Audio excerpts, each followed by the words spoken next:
कहाँ जा रहे खार खा बन के सेने कहीं देखी बाजी कैसे करा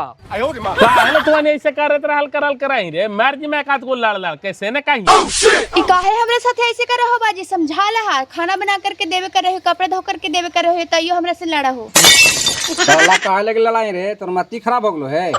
मानो गलत करते तो नहीं बोलवे हो मेहरारू मेहरारू नहीं रहता है कि माथा पर चढ़ जीता है कौची माथा पे चढ़ के लिए ज्यादा ना बोला कौची कहीं की ज्यादा नहीं बोला तिरिया चलितर के हाल देहदारों ने जाने से वाला हाल करा। हाँ अच्छा तू शक करही ना करे हो तो अब करवाओ। अच्छा ये सब के दूसरा मैटर है देखत नहीं कैसे कैसे बोलता तू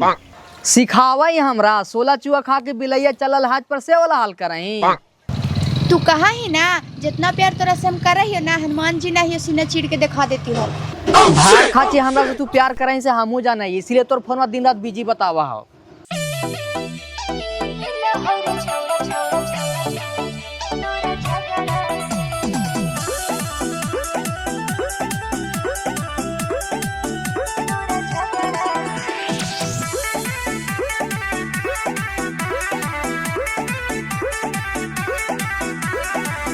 कहे करही तू प्यार जब करही रे हमरा से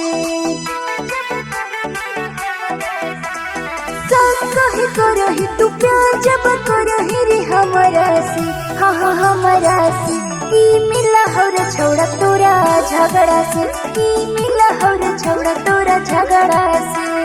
ज्यादा माथा चढ़नी तो फंस जेबो जंगे कोनो झगड़ा से ज्यादा माथा चढ़नी तो फंस जेबो जंगे कोनो झगड़ा से हाँ हाँ झगड़ा से ई मिला हर छोड़ा तोरा झगड़ा से ई मिला हर छोड़ा तोरा झगड़ा से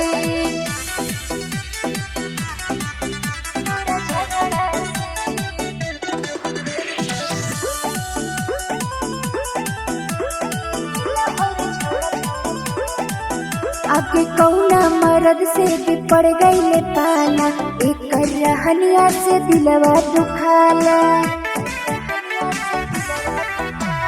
कौना मर्द से भी पड़ गई पाला एक रहनिया से दिलवा दुखाला रहा बता रहा बाबू हमरा संगे ढंग से उब गेली रे बाबू हम तोरे तंग से ज्यादा माथा चढ़नी तो फंस जेबो जंगे कोनो झगड़ा से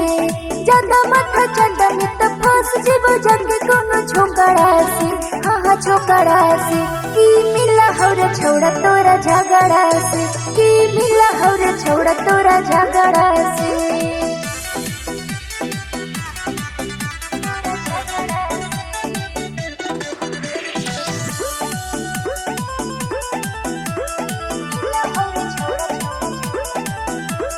नजर उठा के चले न दे है फैशन के कपड़ाई पहने न दे है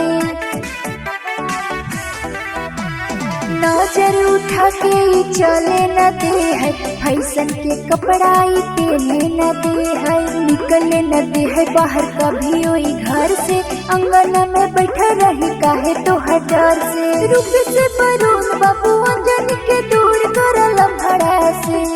रूप से बरून बाबू अंजन के दूर करल भड़ा से हाँ हाँ लफड़ा से